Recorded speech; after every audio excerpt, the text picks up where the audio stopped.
Я вот впервые познакомился с, я уже забыл, то ли Николай Валентинович, то ли Александр Валентинович Рязановский.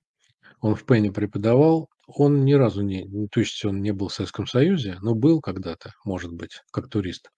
Но вообще-то он учился уже в Америке. Папа его был эмигрант первой волны. Я с ним встретился, мы стали говорить, и у меня буквально через несколько минут возникло ощущение, что мы с ним как будто жили на одной улице. Вот. У меня было советское образование и воспитание, у него было белое эмигрантское, американское образование и воспитание. Но мы понимали друг друга с полуслова, с полувзгляда, я бы даже сказал.